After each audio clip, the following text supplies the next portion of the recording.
इतनी इतनी बड़ी रकम जो आवाम के टैक्सों से देखकर इलेक्शन करवाया, और तो आप समझते हैं कि जो हमारे एमएनएज आ रहे हैं उनको हम 1.5 लाख रुपया तनख्वाह या वो भी ना दें और उनको मराद भी ना दें। नहीं सर, बिल्कुल दें, बिल्कुल दें। क्या क्या दे रहे हैं, थोड़ा सा अगर हमें तफसील बता देंगे। देखें, इसमें एक तो उनकी सैलरी है जो एमएनएस को मिलती है, वो तकरीबन कोई 38,000 के करीब अलाउंसेस हैं और कोई 1.5 लाख उनकी बेसिक पे है। इसके अलावा ब्लू पासपोर्ट है उनको, जो अगर कोई एमएनए बनता है तो उसको उसकी फैमिली को ब्लू पासपोर्ट मिलते हैं, और अगर वो एमएनए छोड़ यानी कि जब उसका टेन्योर खत्म हो जाता है तो सिर्फ मियाँ बीवी का जो ब्लू पासपोर्ट रहता है बरकरार ताहयात जब तक वो साहब जिंदा है, बच्चों का जो है वो खत्म हो जाता है। हाँ जी, ओके।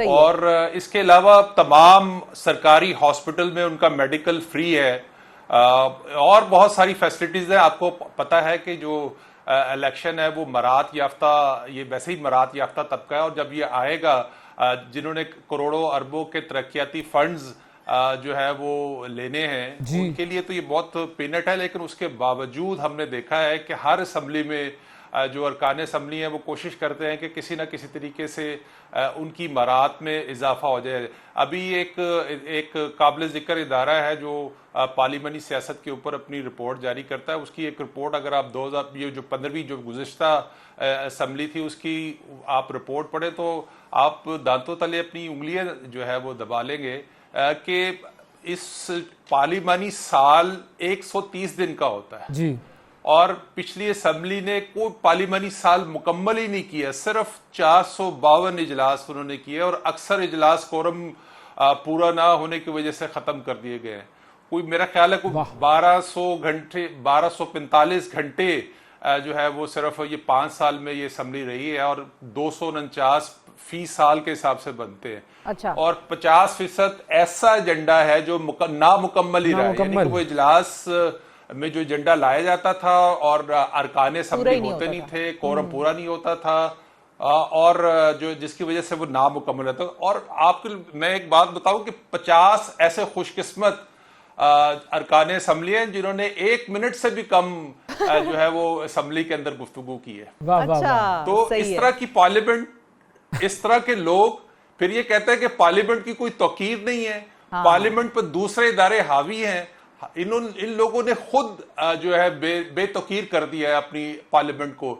अब आप वज़ीर आज़म देख लें, सिर्फ पीपल्स पार्टी की सियासत हमने देखी है कि वो पार्लियामानी सियासत पे जो है उनका फोकस होता है। यूसुफ रजा गिलानी 2008 में वज़ीर आज़म बने थे, तो वो वाहिद वज़ीर आज़म है जिनकी जो अटेंडेंस है असम्बली के अंदर वो 76% है।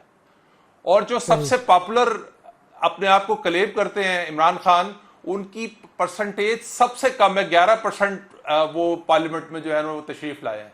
और नवाज शरीफ की 14% है, सिर्फ शाहिद खाकान अब्बासी की 19% है, शहबाज शरीफ की 17% है। तो आप इनकी जो हमारा लीडर ऑफ द हाउस है उसकी जो पार्लियामेंट में अटेंडेंस का जो आप देखेंगे तो आप खुद ही समझ जाएंगे कि पार्लियामेंट कितनी हैसियत रखती है।